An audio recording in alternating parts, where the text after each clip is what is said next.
João capítulo 3. Nós vamos andar nesse texto e muitos outros textos hoje. Evangelho de João, no capítulo 3.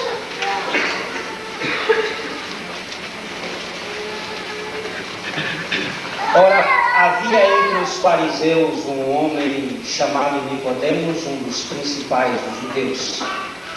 Este foi ter com Jesus de noite e se Deus não estiver com ele.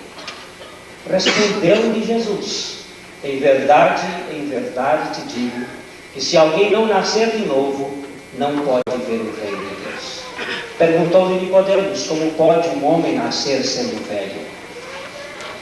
Pode, porventura, tornar a entrar no ventre da sua mãe e nascer outra vez? Jesus respondeu: em verdade te digo, que se alguém não nascer da água e do Espírito, não pode entrar no reino de Deus. O que é nascido da carne é carne, e o que é nascido do Espírito é Espírito.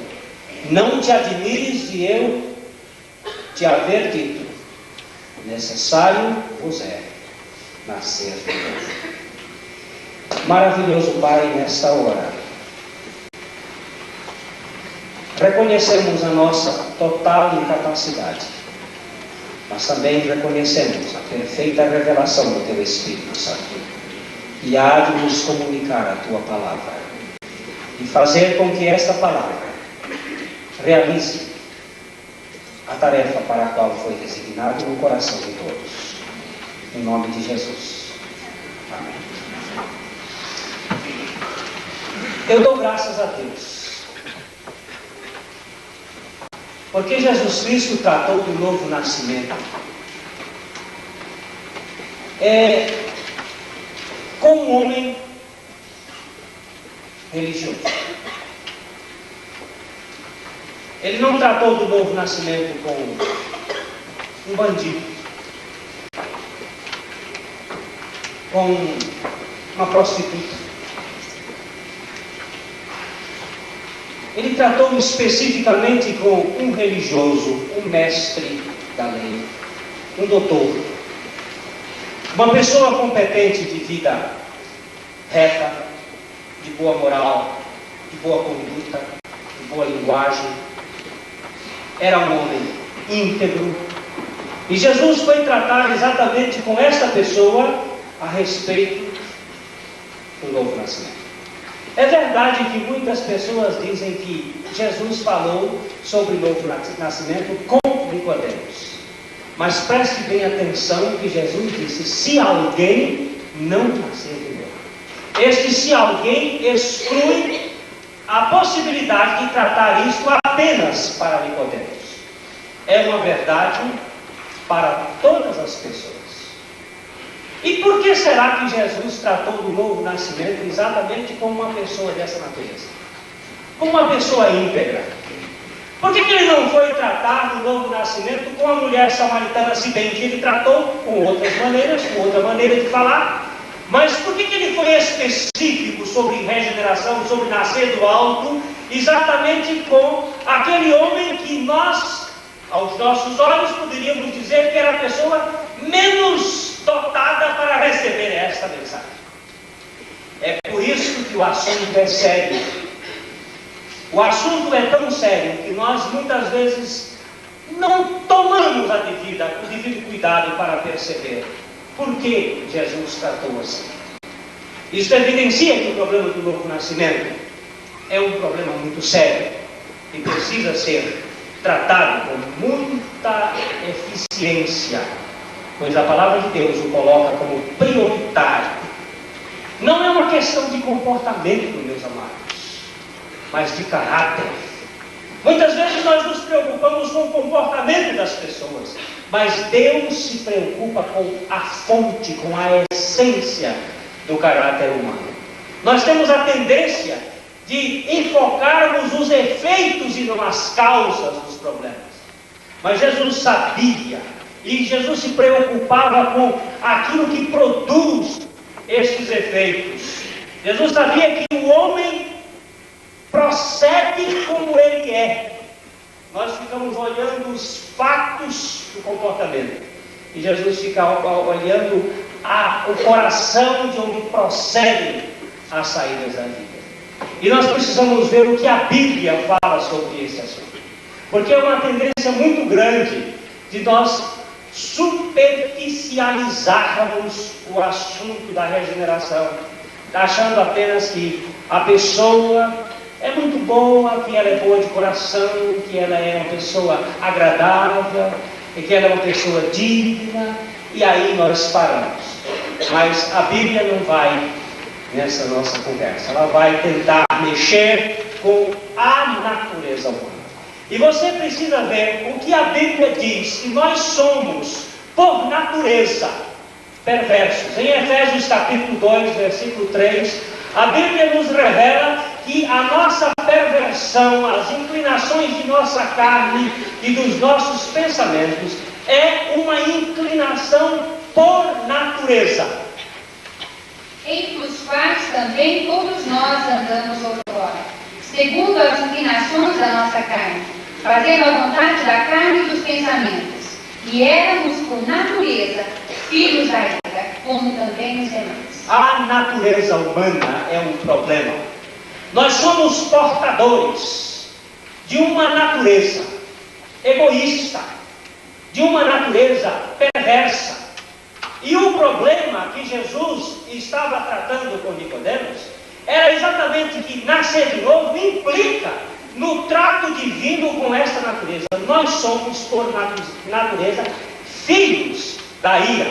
Todos nós somos pecadores. A Bíblia nos revela em Romanos 3, 23, que a humanidade inteira é possuidora de uma atitude pecadora. Não existe uma pessoa isenta na face da terra desta natureza. Porque todos pecaram e destituídos estão da glória de Deus. A Bíblia diz que todos pecaram. Todos. Existe uma maldade inata no homem. Uma maldade que todos nós já nascemos com ela.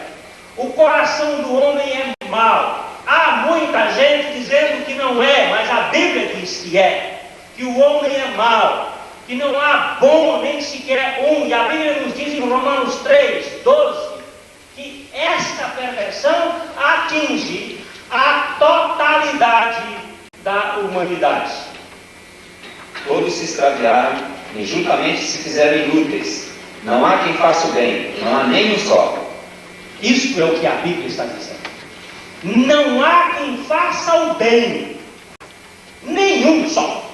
Se você pensa que você é bom, você está enganado, redondamente enganado.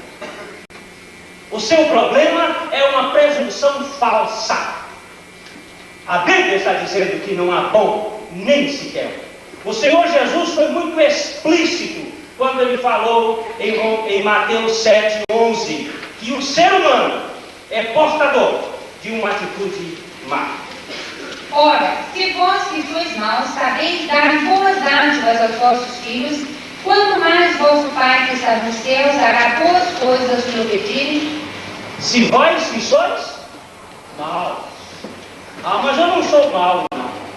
Você é, além de mau, é presunçoso, e é petulante, e está enganado, porque a Bíblia está dizendo, e o diagnóstico bíblico é muito sério, e ele vai exatamente no problema. É verdade que algumas pessoas preferem ser iludidas, vai ao médico procurando um tratamento, mas que o médico diga, você tem apenas uma dorzinha de cabeça. Se ele disser que você tem câncer, você fica apavorado. Nós queremos ser redondamente enganados. Preferimos o engano do que a verdade. A verdade como ela é. O ser humano não gosta muito da verdade. Existe até uma ilustração de um rabino que conta que um dia a verdade passava pelas ruas do mundo e de repente as pessoas corriam e se escondiam da verdade. As crianças se escondiam, as senhoras se escondiam, os comerciantes fechavam a porta das suas lojas e a verdade sentou-se num banco da praça, triste, chorosa, do jeito que ela é, nua e crua, sentada lá chorando. De repente passou a parábola, toda vestida com aqueles mantos, com aquelas capas, com aqueles babados, com aqueles atavios, toda ornada, toda bonita, toda enfeitada. E ela viu a verdade chorando. Disse, verdade, o que você tem, o que você está chorando aí? É a verdade, disse, ninguém gosta de mim. Todos me desprezam. Quando eu chego na casa, eu vou dizer que uma pessoa morreu, todo mundo não acredita, ele fica com raiva de mim. A verdade estava lá, chorosa, triste.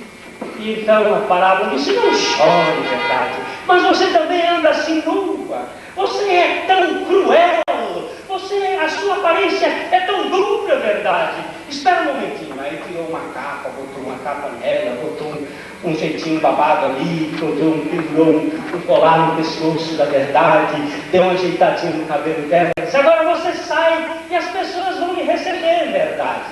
Agora você não é tão crua, você agora começa a ser aceita, você está bonita, verdade. Mas não é mais a verdade, agora já temos uma pseudo-verdade. É aquela história, o homem não gosta da verdade. É a piada do português, quando aquele moço recebeu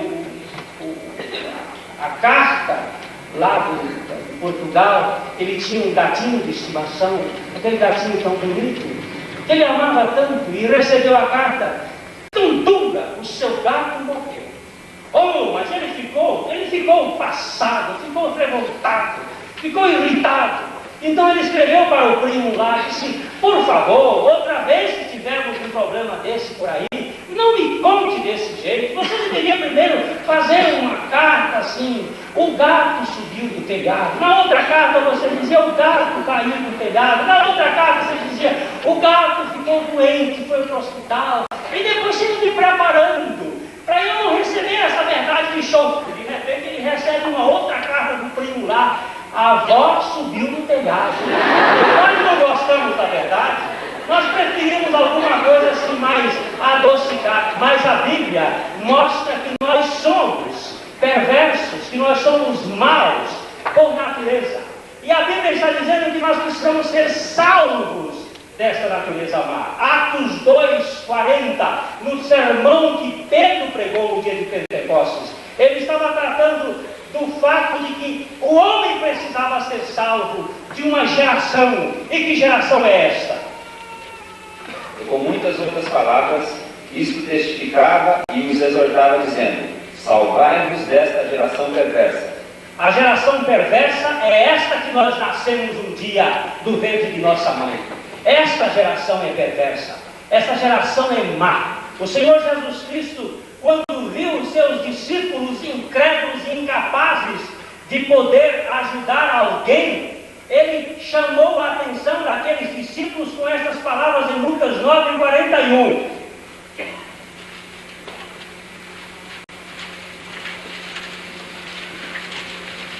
Respondeu Jesus, ó geração incrédula e perversa, até quando estarei convosco e vos sofrerei? Traze-me o filho. Ó geração incrédula e perversa. Quem é essa geração incrédula e perversa? É esta que nós nascemos nela. Esta geração que é corrompida desde o ventre materno, esta geração é má. Nós somos filhos, nascemos neste mundo como filhos espirituais do diabo. Não, pastor, não diz isso não. Ponha um eufemismo, ponha uma figura de linguagem, minimize isso. Diga assim: nós somos filhos espirituais do outro. Não, senhor. Você nasceu nesse mundo e eu também herdei uma filiação espiritual satânica. A Bíblia diz isso. A palavra de Deus nos diz, no capítulo 3, versículo 8 de 1 João: quem comete o pecado é do diabo, porque o diabo peca desde o princípio. Para isso o Filho de Deus se manifestou, para desfazer as obras do diabo. Quem comete pecado é de quem? Mas a Bíblia ainda há pouco diz que todos pecaram. Então todos são filhos espirituais do diabo. Isso a Bíblia está dizendo, não sou eu. Se você tiver que ficar zangado, fique zangado com a sua Bíblia. Mas Jesus foi muito enfático quando ele disse em João 8,44: vós sois do diabo, que é vosso pai, e quereis satisfazer meus desejos. Ele foi homicida desde o princípio e jamais se firmou na verdade, porque nele não há verdade. Quando ele profere a mentira, fala do que lhe é próprio, porque é mentiroso e pai da mentira. Mas como? Mas o homem não só faz coisas más, é verdade. O homem também faz coisas boas. O diabo também. Você pensa que o diabo só faz coisa ruim? Enganados são aqueles que pensam que o diabo é ruim assim. O diabo, ele é maravilhoso. A Bíblia nos chama a atenção em 2 Coríntios 11, 14 e 15, a respeito desta personalidade atraentíssima de Satanás. E não é maravilha, porque o próprio Satanás se transfigura em anjo de luz. Não é muito, pois os seus ministros se transfigurem em ministros da justiça, o fim dos quais será conforme as suas obras. No jardim do Éden, o homem foi persuadido por Satanás e se tornou filho dele. Você obedece a quem? Ao pai ou ao vizinho? A quem você obedece? É ao pai ou ao vizinho? É ao pai. E quem foi que o homem obedeceu no jardim do Éden? Foi a Deus ou foi ao diabo? A quem ele obedeceu? Ao diabo. Então ele é filho de quem? Do pai dele. Porque você obedece ao pai. Quando Deus disse: não coma do fruto da árvore que há no meio do jardim, Satanás veio e disse: coma. A quem o homem obedeceu? A Satanás. Ele se tornou filho espiritual de Satanás. E ele não é tão mau assim. Ele é anjo de luz, ele se transforma em anjo de luz. Ele é uma figura belíssima. Ele faz coisas muito boas. Mas ele é falso, ele é mentiroso, ele é o pai da mentira. Ele nunca se firmou na verdade, ele é homicida. E a Bíblia diz que quem odeia é homicida. Não precisa você matar alguém, não. Se você não ama uma pessoa, você é homicida. Agora você vá mais adiante, porque a palavra de Deus mostra que essa natureza que nós herdamos é uma natureza tão profunda que ela ficou marcada no ventre materno. O Salmo 51, versículo 5, a palavra de Deus nos mostra quando começou o problema. Eu nasci na iniquidade, e em pecado me concebeu minha mãe. Eu nasci aonde? Na iniquidade. Eu nasci como uma pessoa iníqua. Eu nasci como uma pessoa pecadora. Eu sei que muitas pessoas gostariam agora de se retirar dessa reunião. Essa mensagem é dura, essa mensagem pesa. Algumas pessoas ficam tão irritadas que o seio fica fechado, porque essa é a realidade da palavra de Deus. Ela dói. Você sabe que lá dentro da sua natureza, você que não nasceu de novo, você é possuidor de uma natureza assim, e que ela vem desde o ventre materno. O Salmo 58, versículos 3 e 4, nos mostra que é exatamente desde o ventre materno que isso está errado. Desviam-se os maus desde o ventre materno. Andam errados desde que nasceram proferindo mentiras. Têm veneno semelhante ao veneno de serpente. São como uma víbora surda e têm tapados os seus ouvidos. Os maus começam na barriga. Nós encontramos crianças no ventre materno na Bíblia já lutando pelo poder. Encontramos Esaú e Jacó lutando no ventre da mãe. Ele já trazia a gênese da sua rebeldia dentro de Deus. O ser humano é assim. A Bíblia mostra em Isaías 48:8 que este problema é um problema intrauterino. Tu nem as ouvistes, nem a conhecestes, nem tão pouco antecipadamente se abriram os ouvidos, porque eu sabia que procederias muito perfidamente, e eras chamado de transgressor desde o ventre materno. Desde o ventre materno. Foi lá na barriga da sua mãe que o negócio começou, quando aquele espermatozoide fecundou aquele óvulo. Ali começou a grande batalha da sua vida. Você se constituiu uma pessoa perversa por natureza. A Bíblia nos mostra em Gênesis 6:5 que essa perversidade começa a manifestar-se sobre toda a raça humana. E viu o Senhor que a maldade do homem se multiplicara sobre a terra, e que toda a imaginação dos seus pensamentos do seu coração era só má continuamente. Quando o homem começa a imaginar, já começa a imaginar erradamente. O versículo de Gênesis 8:21, ele corrobora essa mesma ideia. Algumas traduções dizem desde a tenra infância, outras dizem desde a meninice, outras dizem desde a mocidade. E o Senhor aspirou o suave cheiro e disse consigo mesmo: Não tornarei a amaldiçoar a terra por causa do homem, porque é mau o desígnio íntimo do homem desde a sua mocidade, nem tornarei a ferir todo vivente como fiz. O homem é mau desde a sua mocidade. Por que nós precisamos nascer de novo? É uma pergunta que fazemos. Por quê? Porque nós somos portadores de uma natureza egoísta, de uma natureza rebelde, de uma natureza caótica, destruidora, de uma natureza dominante, ávida de poder, desde o ventre materno. E não há solução, nem na educação, nem na religião, nem na repressão. Você coloca um homem dentro da cadeia, você pode fazer o que você quiser. Você não consegue transformá-lo, você pode até minimizar a sua força. Você consegue até reprimi-lo, mas transformá-lo nunca. Só a morte para poder resolver esse problema.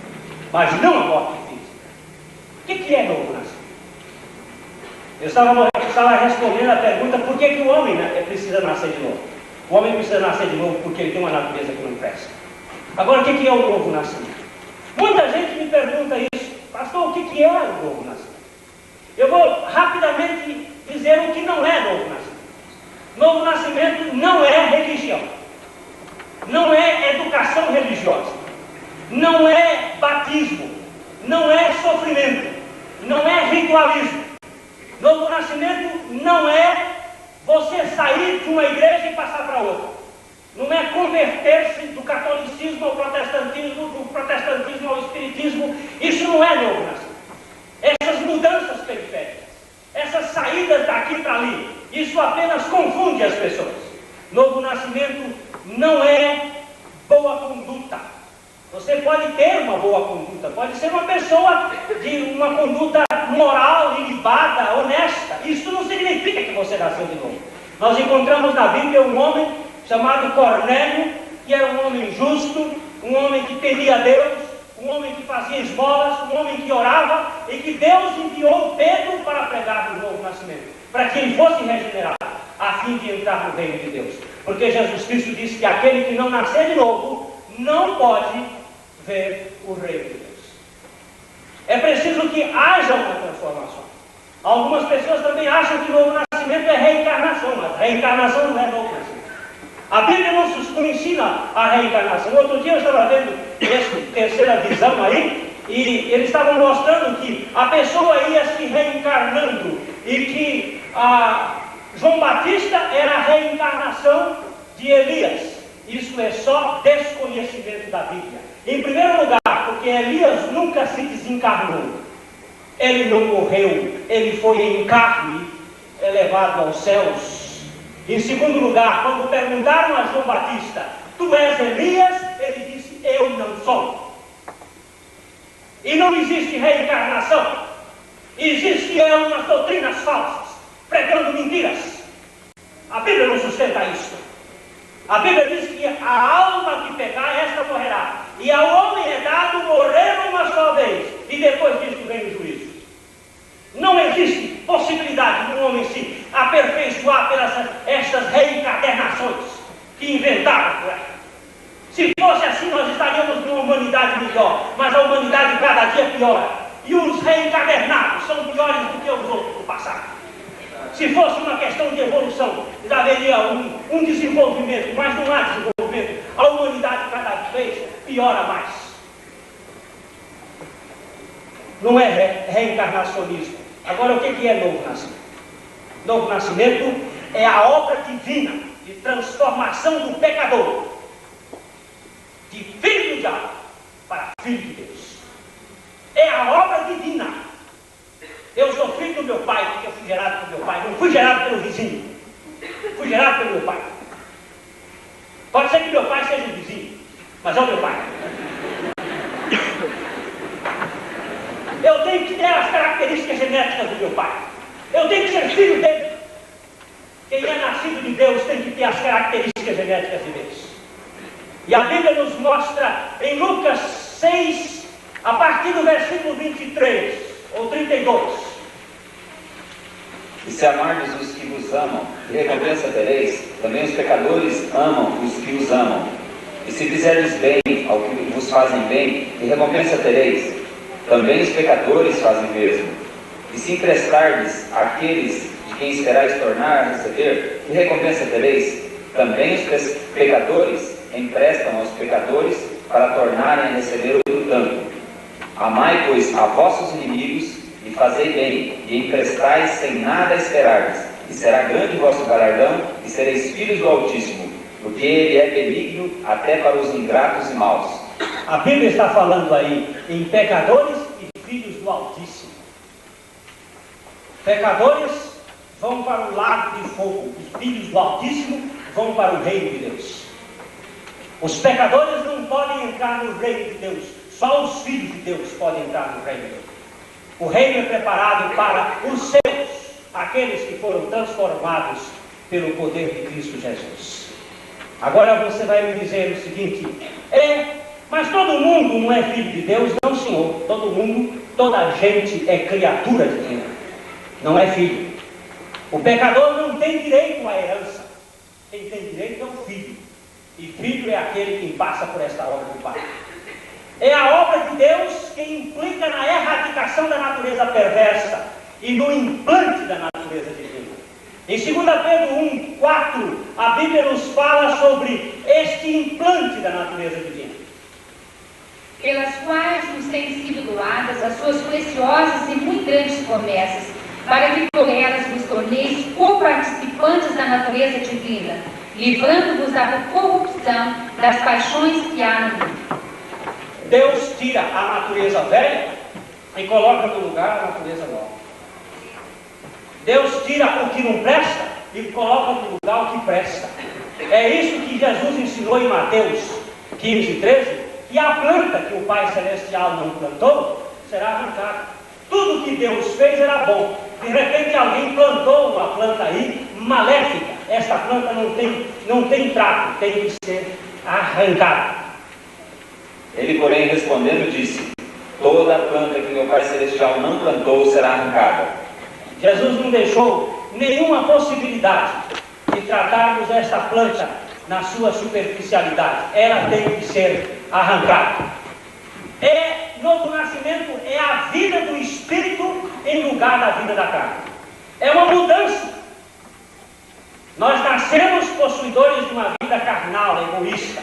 Novo nascimento é essa mudança de vida da carne para a vida do Espírito. João 3, 5 e 6. Respondeu Jesus: em verdade te digo, quem não nascer da água e do Espírito não pode entrar no reino de Deus. O que é nascido da carne é carne, e o que é nascido do Espírito é Espírito. O que é nascido da carne é carne. A Bíblia está mostrando que existe um nascimento da carne. O meu aconteceu em 1945, eu nasci da carne. E o nascimento do Espírito. O meu aconteceu em 1975. Nasci do Espírito, nasci de Deus. Houve dois nascimentos. O nascimento da carne, ele acaba na tumba, na sepultura. E o nascimento do Espírito é eterno. Aleluia. É o nascimento que a morte agora não pode pegar mais, porque nós ganhamos a vida eterna, que é o próprio Senhor Jesus Cristo vivendo em nós. Nós louvamos a Deus por isso. Em Romanos 8, 4 a 8, nós vemos aí exatamente as duas vidas, a vida da carne e a vida do Espírito. Para que a justiça da lei se cumprisse em nós, e não andamos segundo a carne, mas segundo o Espírito. Porque os que são segundo a carne inclinam-se para as coisas da carne, mas os que são segundo o Espírito para as coisas do Espírito. Porque a inclinação da carne é morte, mas a inclinação do Espírito é vida e paz. Porquanto a inclinação da carne é inimizade contra Deus, pois não é sujeita à lei de Deus, nem em verdade o pode ser. Portanto, os que estão na carne não podem agradar a Deus. A Bíblia está dizendo que não pode. A carne é um princípio que não tem condições de pertencer ao reino de Deus. Ela não pode agradar a Deus. Por isso há uma troca da vida da carne para a vida do Espírito. Deus, o Pai, é o autor exclusivo do novo nascimento. Ninguém nasce porque quer nascer. Nós nascemos porque Deus quis. A Bíblia nos diz em João 1,13 que essa verdade só pode acontecer através do poder de Deus. Os quais não nasceram do sangue, nem da vontade da carne, nem da vontade do homem, mas de Deus. Nasceram de que maneira? Eu nasci porque quis. Não, senhor. Nem fisicamente. Quantos aqui nasceram porque quiseram? Levantem a mão. Pediram para nascer. Ninguém nasceu porque quis. Espiritualmente foi Deus, na sua grande misericórdia. Foi segundo o seu querer, como nos diz Tiago 1,18. Segundo o seu querer. Segundo a sua vontade, Ele nos gerou pela palavra da verdade, para que fôssemos como primícias das suas criaturas. Ele nos gerou segundo o seu querer. Não é você que quer nascer de novo, é Deus que quer o seu novo nascimento. É Deus que providenciou a obra para que você nascesse de novo. É Deus que criou a condição para você nascer de novo, no seu poder eterno. Agora, o agente desta obra é o Espírito Santo. O que a Bíblia nos diz em João 3:8 é que o Espírito é quem realiza esta obra. O vento sopra onde quer, ouves a sua voz, mas não sabes de onde vem nem para onde vai. Assim é tudo o que é nascido do Espírito. Quem faz esta operação aí, que realiza esta operação, é o Espírito Santo. E ele realiza esta operação do novo nascimento aonde? Para eu nascer fisicamente, teve que o meu pai injetar a semente dele no ventre da minha mãe. E para que eu nascesse de Deus, nascesse do Espírito, nascesse essa nova vida, Deus teve que fazer uma obra introduzindo-me em Cristo. O meio onde nós nascemos de novo é através de Cristo. Cristo é o meio onde existe a nova vida, a nova geração. 2 Coríntios 5:17. Assim que se alguém está em Cristo, nova criatura é. As coisas velhas já passaram, eis que tudo se fez novo. Se alguém está em Cristo, você espera um pouquinho que daqui a pouco nós chegamos. Como é que alguém fica em Cristo? Como é que alguém pode estar em Cristo? Mas se alguém está em Cristo, é nova criatura. Foi nele que ele me gerou outra vez. Nós encontramos em Efésios 2:10 a palavra de Deus mostrando que é em Cristo que nós somos feitos criaturas divinas. Pois somos feitura dele, criados em Cristo Jesus para boas obras, as quais Deus de antemão preparou para que andássemos nelas. Agora nós não vivemos sem uma coisa mais ou menos concreta, uma coisa que se estabeleça diante do nosso processo cognitivo. E para que isso chegue à nossa cognição, à nossa capacidade de conhecer, só pode vir por meio da palavra de Deus. É através da palavra revelada que nós somos gerados outra vez. 1 Pedro 1:23. Sendo de novo gerados não de semente corruptível, mas da incorruptível pela palavra de Deus, viva e que permanece para sempre. Aí é o que diz a Bíblia. E é aquele texto que acabamos de ler ainda há pouco, em Tiago 1,18, diz também que foi pela palavra de Deus. Segundo a sua vontade, Ele nos gerou pela palavra da verdade, para que fôssemos como primícias das suas criaturas. É quando você recepciona a palavra de Deus que você nasce de novo. O seu coração é o útero que recepciona, que recebe esta palavra.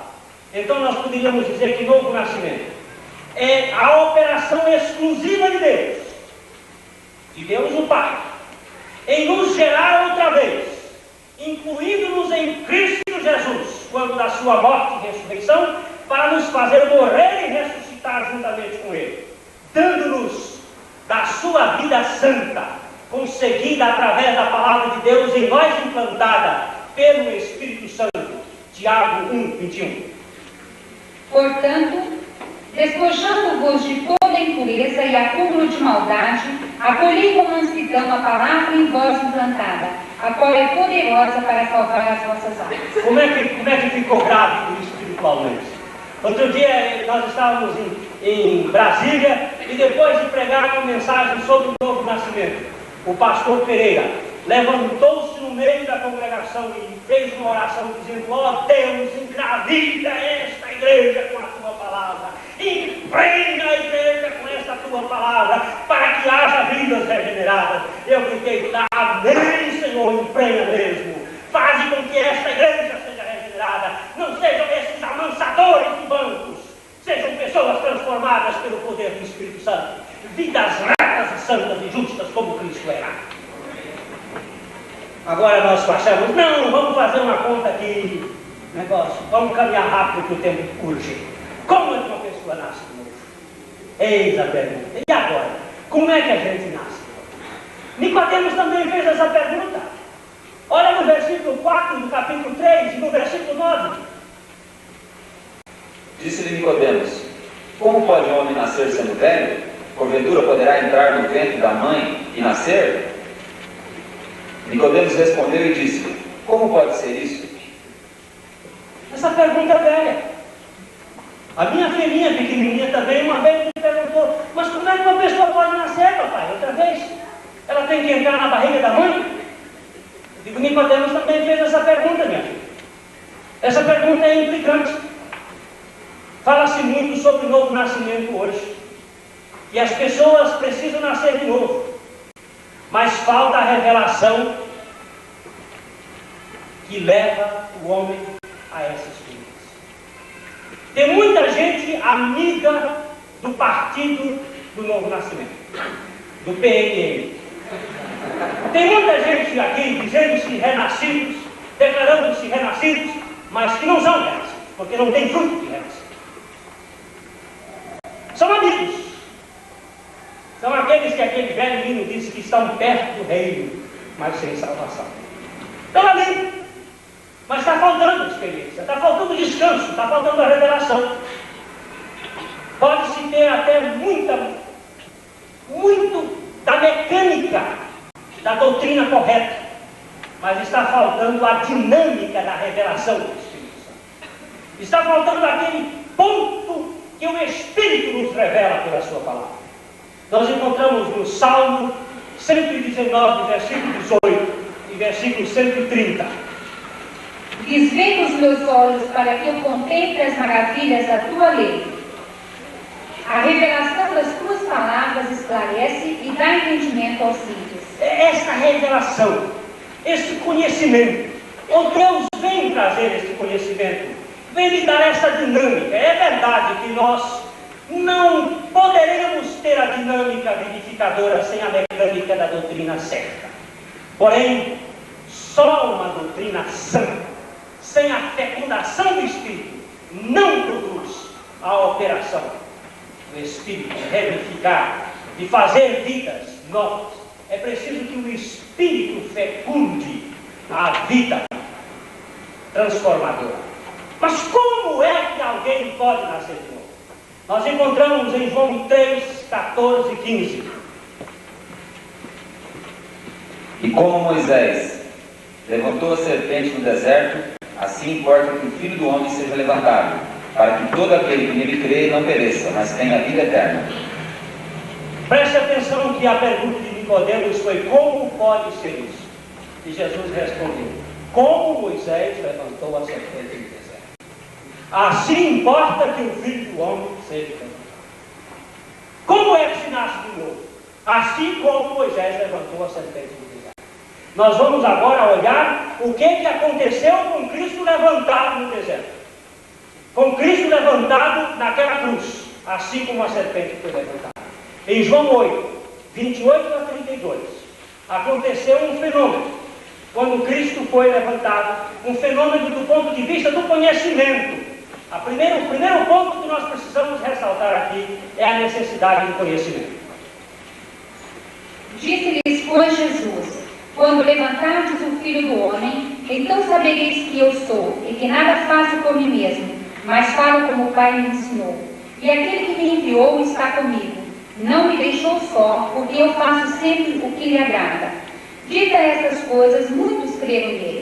Disse, pois, Jesus aos judeus que haviam crido nele: se vós permanecerdes na minha palavra, sois verdadeiramente meus discípulos, e conhecereis a verdade, e a verdade vos libertará.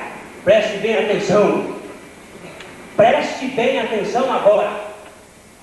Quando o Filho do Homem for levantado, então sabereis que eu... Aí você vai primeiro saber, primeiro conhecer. Você precisa conhecer o que é a verdade em Jesus. Qual é a verdade que eu preciso saber? É uma verdade, não essa verdade filosófica, nem a verdade teológica, nem a verdade da igreja, mas é a verdade da palavra de Deus. Efésios 4, 21 nos fala que há uma verdade em Jesus que nós precisamos conhecer. Se é que o tendes visto e nele fostes ensinado, como está a verdade em Jesus. Ninguém pode crer no que não conhece.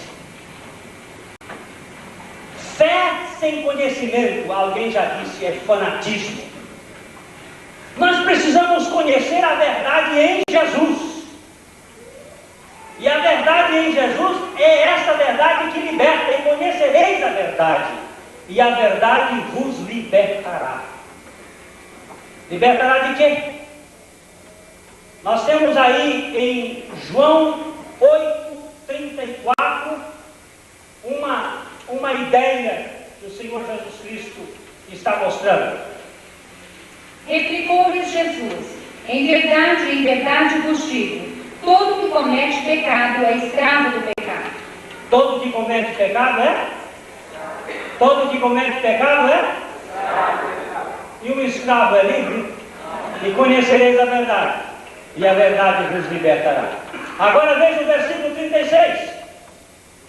Se pois Jesus vos libertar, verdadeiramente sereis livres. Aleluia! Sereis livres. É a verdade em Jesus. É a verdade no Filho. E assim como Moisés levantou a serpente no deserto, assim importa que o Filho do Homem seja levantado, para que todo que nele crê tenha a vida eterna. Depois do conhecimento da verdade de Cristo levantado, eu estou habilitado para crer e receber a revelação do Espírito Santo. Em João 7,38, nós encontramos esta verdade segundo a Escritura. Quem crer em mim, como diz a Escritura, do seu interior fluirão rios de água viva. Aleluia! Quem crê em mim segundo os batistas, quem crê em mim segundo os presbiterianos, quem crê em mim segundo a doutrina católica, não, senhor! Quem crê em mim segundo a Escritura, quem crê em mim da maneira que a palavra de Deus está revelando, é o conhecimento da verdade segundo a Escritura. Você só tem fé se tiver palavra de Deus. Romanos 10,17 nos ensina isso. De sorte que a fé é pelo ouvir, e o ouvir pela palavra de Deus. A fé vem pelo ouvir, e o ouvir da palavra de Deus. Sem o conhecimento da palavra, não há conhecimento experimental de fé. Nós encontramos em 1 Samuel 3,7 um fato que Samuel não conhecia Deus. porque não havia a palavra de Deus ainda sido revelada. Porém, Samuel ainda não conhecia o Senhor e ainda não lhe tinha sido manifestada a palavra do Senhor. Sem manifestação de palavra de Deus, não existe possibilidade de uma pessoa ter conhecimento de Deus. A necessidade de uma pessoa ter uma experiência real é a necessidade de conhecer a palavra de Deus. Jesus disse: se permanecerdes nas minhas palavras. É preciso esse conhecimento e o conhecimento da palavra de Deus. Nós vimos ainda há pouco aqui que a luz se apagou. E quando a luz se apagou, nós ficamos nas trevas. E ficamos sem saber aonde estávamos. Aqui a gente tem que ficar preso. Não é? Aqueles peixes que vivem nas regiões abissais, lá do fundo do mar, eles têm visão? Eles são cegos? Por que eles são cegos? Eles não têm olhos? Eles não têm aparelhos visuais? Tem, mas eles não têm visão. Por quê? Porque não há luz. Tem muita gente que não tem fé. Por que não tem fé? Aí fica dizendo: mas eu quero crer, mas você não tem a revelação da palavra, como é que você vai ter fé? A fé vem pelo ouvir e o ouvir da palavra de Deus. A palavra de Deus produz a fé. Só poderemos confiar no que conhecemos. Crer como diz a Escritura. Como pode ser isso? Como Moisés levantou a serpente no deserto. Como pode ser isso? Como diz a Escritura. Crer é receber, é recepcionar. Em João 11 e 12, nós encontramos aí que Jesus veio. Jesus é o verbo, Jesus é a palavra. E esta palavra veio. Mas preste bem atenção no que diz aí a Bíblia. Jesus veio para os seus, e os seus não o receberam. Mas a todos quantos o receberam, deu-lhes o poder de serem feitos filhos de Deus, aos que creem no seu nome. Aos que creem no seu nome. Quando se crê, se recebe. Recebendo Jesus, acolhendo a palavra de nós implantada, esta palavra vai gerar de novo. Crer não é sentir. Hoje nós vivemos no mundo da sensação. A fé é a confiança, apesar das evidências. É receber a palavra de Deus como palavra de Deus. Você crê porque Deus disse, e esta palavra vai se cumprir, literalmente, porque Deus falou. Em 1 Tessalonicenses 2,13.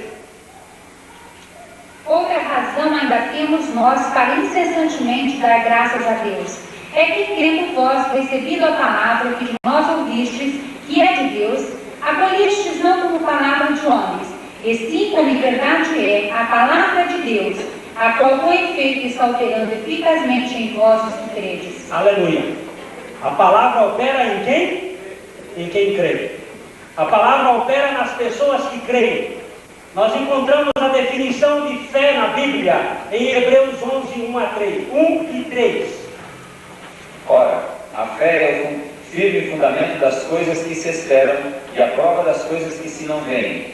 Pela fé entendemos que os mundos, pela palavra de Deus, foram criados, de maneira que aquilo que se vê não foi feito do que é aparente. O conhecimento da verdade crê segundo a Escritura. Como disse Maria em Lucas 1,38. Então disse Maria: aqui está a serva do Senhor, que se cumpra em mim conforme a tua palavra. Que se cumpra em mim. Que se realize em mim, de acordo com o que disse a tua palavra. Isso chama-se recepcionar a palavra, receber a palavra, acolher a palavra. O grão de terra, o grão de trigo caindo na terra, implantado na terra, ele vai brotar. A terra recepcionando o grão, se ele estiver perfeito, ele vai produzir. Agora, o terceiro aspecto que nós vamos rapidamente ver, depois de conhecer, depois de crer, nós devemos ficar com uma parte bíblica, uma parte mecânica, que significa a confissão da palavra de Deus. Romanos 10, 9 e 10 nos fala deste ato de confessar. Confessar não é simplesmente dizer com os lábios, não é recitar. Confessar é declarar com fé. Depois que a gente crê, a gente confessa.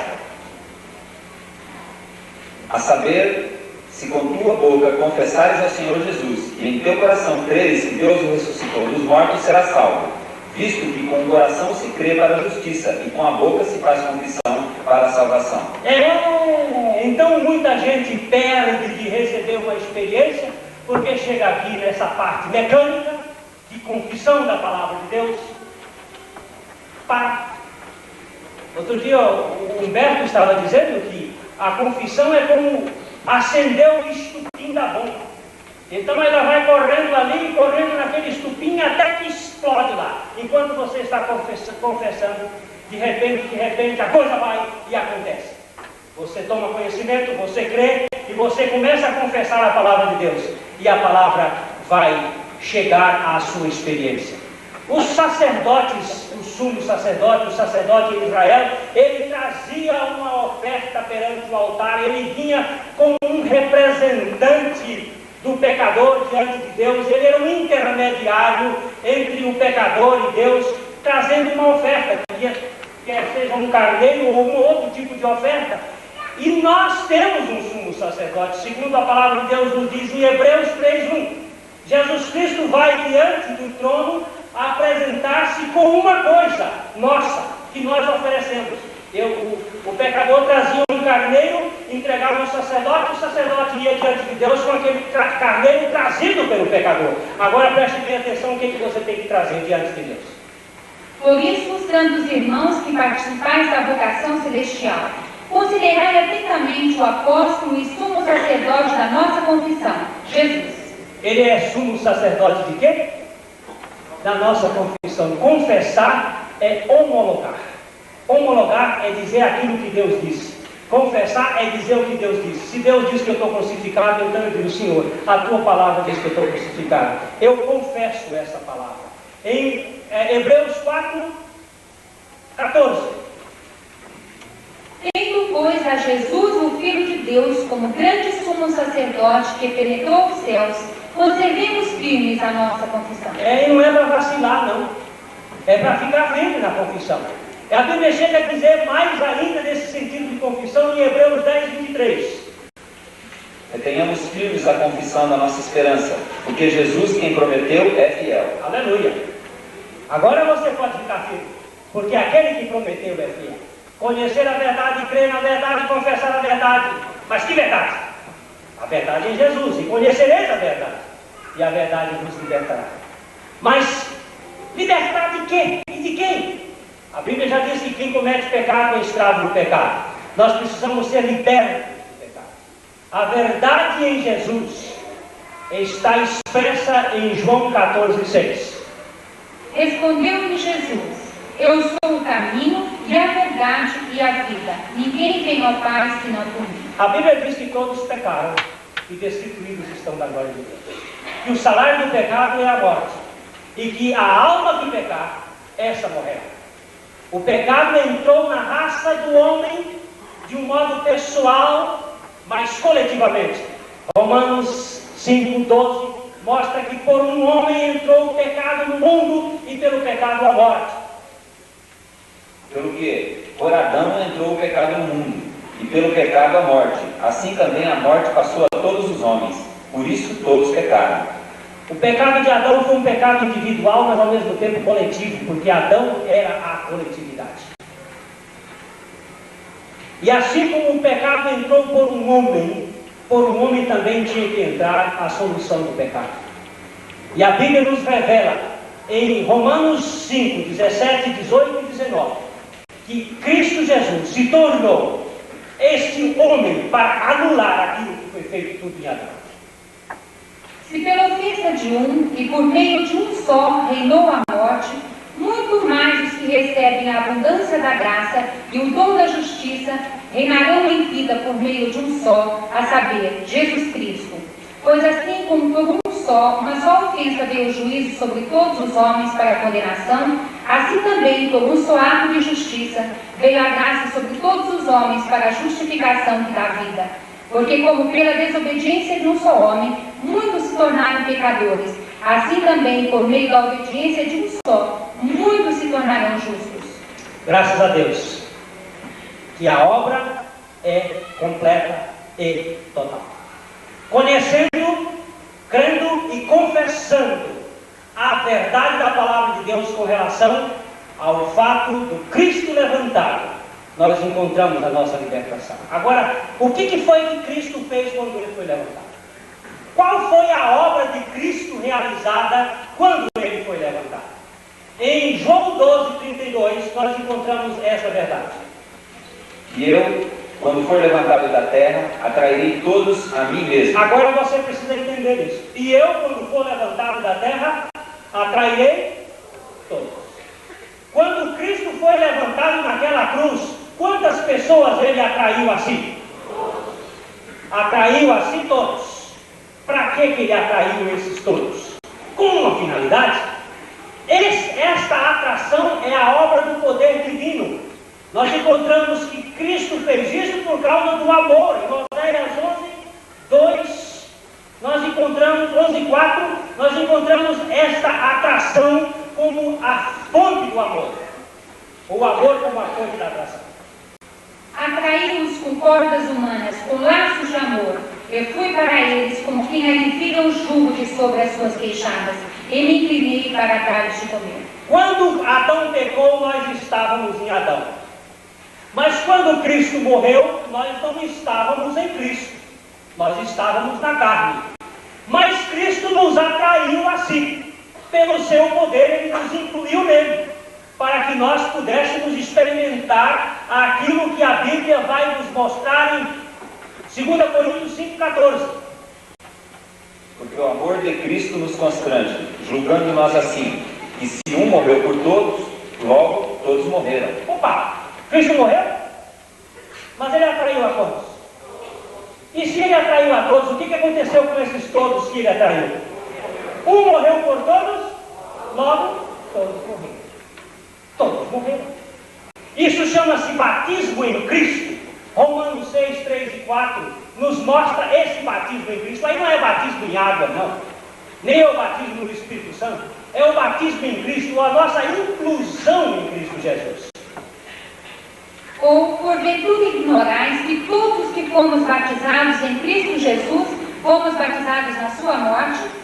Fomos, pois, sepultados com ele na morte pelo batismo, para que, como Cristo foi ressuscitado dentre os mortos pela glória do Pai, assim também andemos nós em novidade de vida. A morte de Cristo foi a morte de toda a humanidade. Um morreu por todos, logo todos morreram. E por que todos não estão experimentando esta obra? Por que será que a grande maioria das pessoas não está vivendo esta libertação? Por dois motivos. A primeira é a ignorância. Você não pode ter aquilo que você ignora. E a Bíblia nos diz em 2 Coríntios 4, 3 e 4, que há uma pessoa responsável por essa ignorância. Mas se ainda o nosso Evangelho está encoberto, para os que se perdem está encoberto, nos quais o diabo, que é o Deus desse século, cegou os entendimentos dos incrédulos, para que lhes não resplandeça a luz do Evangelho da glória de Cristo, que é a imagem de Deus. Aí está o problema. Primeiro é a ignorância. E o diabo tem um desejo, tem a intenção de manter as pessoas ignorantes, que elas não vejam que naquela cruz já o homem velho delas morreu. Ele faz de tudo. E o segundo é a incredulidade. Você pode ter um conhecimento, mas se você não crê, você não tem. Porque você só pode ter aquilo que você crê. E a Bíblia então nos mostra que em Romanos 6,6, esta peste, esta maldição, esta desgraça, este homem velho, o servo do pecado, já foi crucificado com Cristo.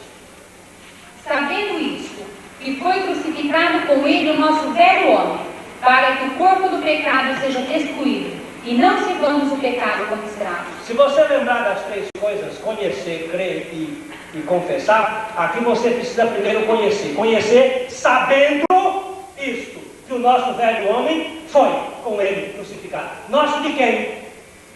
Nosso de quem? De todos. O nosso velho homem foi crucificado.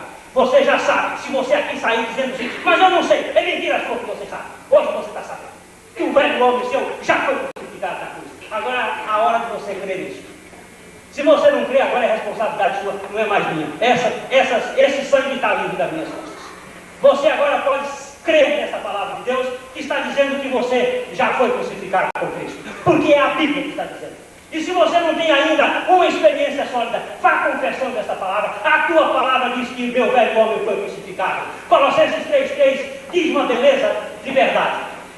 Porque já estáis mortos, e a vossa vida está escondida com Cristo em Deus. Quem morreu? Todos. Quando morreu? Onde morreu? Em Cristo já foi morto. Morreu ou não morreu? A Bíblia diz que morreu. Você diz o quê? Aleluia. Aleluia. Mas Cristo não permaneceu na sepultura. Ele ressuscitou. E juntamente com Ele nos ressuscitou para vivermos uma vida nova. Efésios 2,6. E juntamente com Ele nos ressuscitou e nos fez assentar nos lugares celestiais em Cristo Jesus. Amém? Romanos 6,5. Porque se fomos plantados juntamente com a morte em Cristo, na sua semelhança também seremos na da sua ressurreição. Se nós fomos unidos na morte, nós também somos unidos na ressurreição. Se Cristo morreu e nos incluiu na sua morte, Ele ressuscitou e nos incluiu na sua ressurreição, e nós estamos ressuscitados com Cristo. E segundo a Timóteo 2,11, declara isso com verdade. Fiel é a palavra. Se já morremos com Ele, também viveremos com Ele. Agora, morto e ressuscitado com Cristo, quem é que vive em mim? É Cristo. Gálatas 2:19 e 20. Porque eu, pela lei, estou morto para a lei, para viver para Deus. Já estou crucificado com Cristo, e vivo, não mais eu, mas Cristo vive em mim. E a vida que agora vivo na carne, vivo na fé do Filho de Deus, o qual me amou e se entregou a si mesmo por mim. Amém? Colossenses 3:4. Quando Cristo vier a nossa vida se manifestar, então vós também sereis manifestados com Ele em glória. Cristo me atraiu. Amém? Cristo me fez morrer com Ele. Amém? Cristo me fez ressuscitar com Ele. Cristo é minha vida. O que é que chama isso? Novo nascimento. E o resto é conversa fiada. A Bíblia mostra que esta obra é operada pelo Pai. Ele faz essa obra de transformação. E assim como Moisés levantou a serpente no deserto, assim importa que o Filho do Homem esteja levantado, para que todo que nele crê tenha a vida eterna. Foi crendo na Cristo levantado que me atraiu a Ele, que me crucificou com Ele, que me fez ressuscitar com Ele, que me deu a sua vida. Que eu vi a experiência do novo nascimento na minha vida. E Paulo foi enfático nessa verdade. Paulo foi muito ousado e ele disse que esta é a pregação, para que não se anule a cruz de Cristo. 1 Coríntios 1:17. Porque Cristo enviou-me não para batizar, mas para evangelizar, não em sabedoria de palavras, para que a cruz de Cristo se não faça vã. Só tem um jeito para uma pessoa nascer de novo. Se você pregar sobre o sermão da montanha, muita gente vai ser abençoada. Se você pregar sobre os salmos, muita gente vai ser abençoada. Mas se você não pregar a cruz de Cristo, ninguém pode ser salvo. O único meio de salvar uma pessoa é através da cruz de Cristo. Porque a cruz de Cristo é o lugar onde você também morreu. Aquele lugar é o lugar onde Cristo morreu, mas você também morreu naquela cruz. E você só pode ser liberto se você morrer e ressuscitar com Cristo. E a Bíblia vai muito além, mostrando-nos nos versículos 18 e 23 desse mesmo capítulo, 1 Coríntios 1. Porque a palavra da cruz é loucura para os que perecem, mas para nós que somos salvos é o poder de Deus. Mas nós pregamos a Cristo crucificado, que é escândalo para os judeus e loucura para os gregos. Sabe por que a gente não vai pregar outra coisa? Porque Cristo crucificado é o poder de Deus para a salvação de todo aquele que crê. É o Cristo crucificado. Por que é a salvação? Porque no Cristo crucificado você encontra a sua crucificação. É por isso que Paulo decidiu, no capítulo 2, versículo 3 a 5, a pregar somente este assunto. Porque decidi nada saber entre vós, senão a Jesus Cristo e este crucificado. A minha palavra e a minha pregação não consistiam em linguagem persuasiva de sabedoria, mas em demonstração do Espírito e de poder, para que a vossa fé não se apoiasse em sabedoria humana, e sim no poder de Deus. Dou graças a Deus, porque este é o único caminho que salva a vida. E você hoje pode ficar salvo. Se você crer nesta palavra, eu decidi nada saber entre vós, senão em Cristo pregar entre vós, senão Cristo e este crucificado. Porque em Cristo crucificado você vai encontrar a libertação do seu pecado. Você agora preste atenção a estes últimos versículos de Romanos 8, de Romanos 6, de 8 a 11. Preste bem atenção nesta palavra de Deus, que pode salvar a sua vida ainda hoje. Ora, se já morremos com Cristo, cremos que também com Ele viveremos, sabendo que, havendo Cristo ressuscitado dos mortos, já não morre, a morte não mais terá domínio sobre ele. Pois quanto a ter morrido, de uma vez morreu para o pecado, mas quanto a viver, vive para Deus. Assim também vós considerai-vos mortos para o pecado, mas vivos para Deus em Cristo Jesus, nosso Senhor. Aleluia! Cristo morreu, e você? Eu também. Cristo ressuscitou? Ressuscitou. E você? Eu também. Cristo é minha vida. E que vida ele vai viver em mim? Vida de pecado, vida de sujeira, vida de safadice? Não, Senhor, é vida santa. Novo nascimento é isso. E fora disso, é religião. E nenhum religioso vai entrar no reino de Deus. Só os regenerados. Amém e amém. Eu sei que, pode desligar. Quem é que tem? Não, deixa agora, isso aqui é só um comentário. Eu sei de uma coisa, se você não crê nisto, você pode crer no que você quiser. Você não entra no reino de Deus, não é porque eu não queira não, que eu vou fazer tudo. É porque Jesus Cristo disse que se alguém não nascer de novo, não pode ver e entrar no reino de Deus. Mas eu fui bom. Sua bondade não compra céu. Creia, porque o justo viverá pela fé. E vai dar para cantar, não dá? Porque nós damos 10 minutos aqui. 10 minutos acabou. É que foi corrido hoje, porque estavam querendo botar tudo dentro de uma fita. Então, para pegar o novo nascimento, pelo menos para a pessoa sair com uma doutrina toda de ponta a ponta, ele pega aqui e tem que escutar, né? Foi falado o capítulo todo. Aí não fica com... pode dar a fita, porque a fita está o conteúdo da verdade que liberta. Está o conteúdo.